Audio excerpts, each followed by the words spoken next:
Hello. Good morning and welcome to this keynote to present the power purchase agreement activities. So my name is Meissa, so I'm partner at KPMG and I am leading these activities. So with Pierre Hacquard from Equinor, which is one of the key players on the energy market. We're going to present to you and share experience on PPA. So very quickly, I will go through the slide. So I have to, like that, okay. So I have presented already myself and Pierre. So power purchase agreement means one of the key activities most of the, global actors on all industry are using to decarbonize their electricity consumption. The reasons are very simple. The first one is, of course, this will allow, by signing a contract of 15 or 20 years, to stabilize, all the financial activity and hedging of the energy. This is number one. Number two, of course, this is one of the key elements which allow companies to reduce their carbon emission because the electricity they are buying are green electricity. And of course, they will hedge in a long term all the price fluctuation because it's a fixed price most of the time. And on the other hand, they of course limit all the availability of energy, it's secured, okay? You can secure your availability of energy down the road. And to do that, we are combining several, energy and ESG benefits, of course, in order, to set up this type of contract. Of course, you can have the same, the results which can comparable with what we call the certificates, but certificate is only virtual. By PPA, you are implementing a contract where you buy green energy on a long term with the developers. And I will show you how KPMG are helping our client to set up this type of project. So, first of all, very quick explanation. You have three types of PPA. There is what we call on-site PPA. What does it mean? It means that if you are industrial, the developer can come and install solar panel on your site, produce electricity and sell it to you. You can have also what we call physical and off-site PPA, where the electricity are produced somewhere else and are sent to your location in order for production. And you have what we call virtual PPA. Virtual PPA means there is no physical link between the provider and the customer, but it's only on contract in order to make sure that they receive the right quantity of electricity green. KPMG helps the client to run this type of journey on several steps. First of all, we help our client to prepare their case. Do they have to do on-site, off-site, in which country? What is the global consumption? What is the consumption curve? All the key questions are asked in order to make sure that we have the right selection. After having do that, we have to analyze depending on the market we are talking about. Most of the time, this type of projects are global. Okay, it's in Europe, but also in Asia, America. And we have to analyze, depending on the client footprint, what is the best way to conduct the project. And of course, we do what we call the market sounding. It means that we go to see the developer and to present the case, to say, look, this client would like to do this and this. This is the footprint. Are you interested, yes or no? What are the conditions? Once we do that, we have, a panel and a project, and we make the sourcing strategy to mean that what are the developers with which we would like to work. And we then send an RFP in order to select the developer. And after having selected the developer, we set up a contract and we implement the project.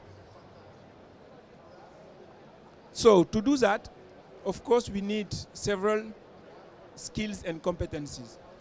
I mean, the skills are, of course, knowing the PPA, but it's also about contracting. It is about also accounting, because most of the time it is big amount, of capex and opex, and this may have some impact on balance sheet.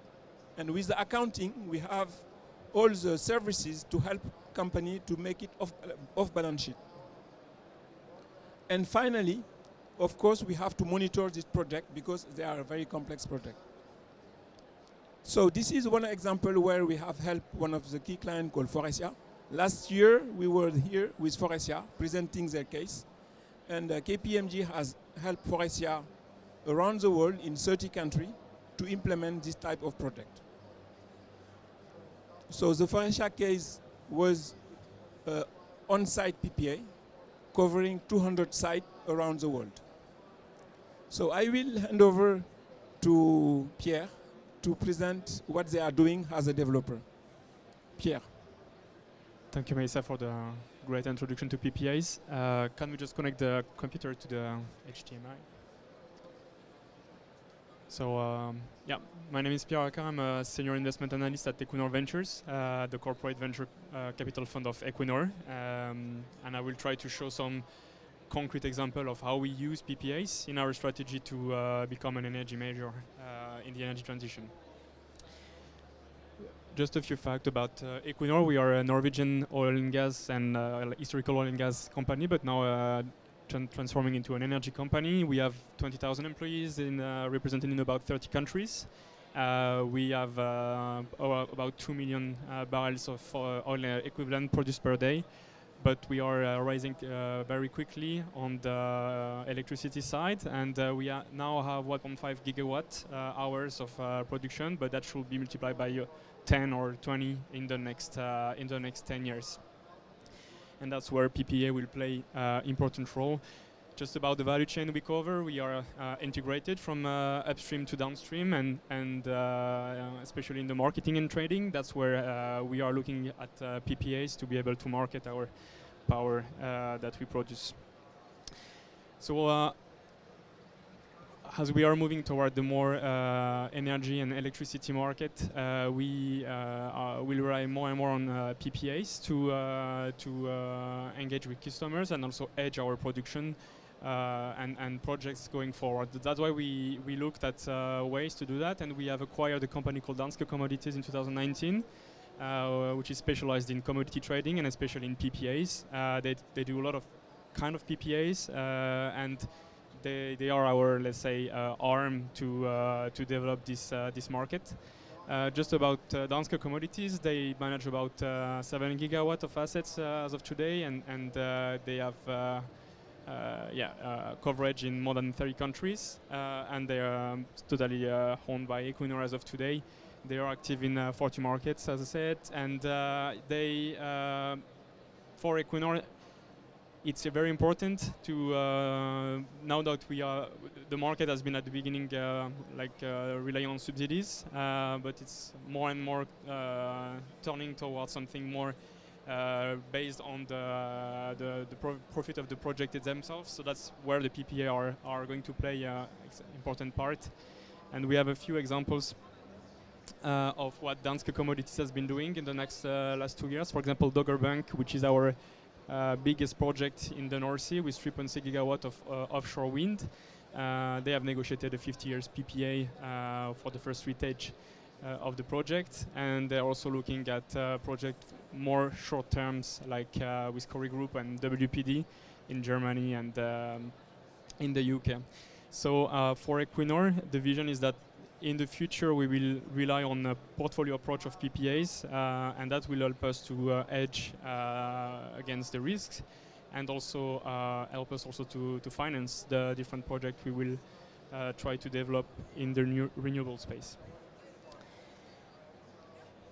just wanted to end up on the more opening slide, and as you all know, the market, the energy market, has been extremely volatile. And this is gas price over the last 2 years, and this is for us a kind of important part of why we should do more PPAs in our energy in the energy space, because for a player like us, it will help us to hedge against this kind of volatility. It will also help our clients to hedge against this kind of volatility, and with everything happening, there's a lot of uncertainties on the future in the energy market. So we strongly believe that PPAs will be a key part of making a stable and let's say profitable for everyone energy market. So yep, thank you, and now open for questions. Thank you, Pierre. So if you have any question, do not hesitate. We can, clarify some point.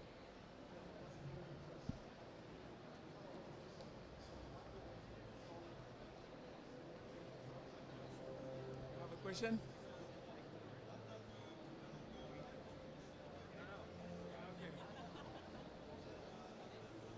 Okay. Thank you so much for your presentation. I have a question regarding what kind of PPA do you think that is the most relevant one in terms of financial PPA, physical PPA, load curve, a flat curve depending on the consumption of the client. Which is your experience on this business and the trends that we can find in the markets? I can give a quick overview, and after I will let Pierre. So the virtual PPA, depending on the client profile, we have to select the right PPA. Okay, this is number one. Number two is depending on the amount of energy you need. Also, we have to select. For example, the on-site PPA is only to cover 10% of the need, generally speaking. And if you would like to cover 100%, you have to mix on-site, if possible, with off-site. Okay? Now, talking about the virtual PPA, it depends on the country regulation. Because some country, the virtual is not possible.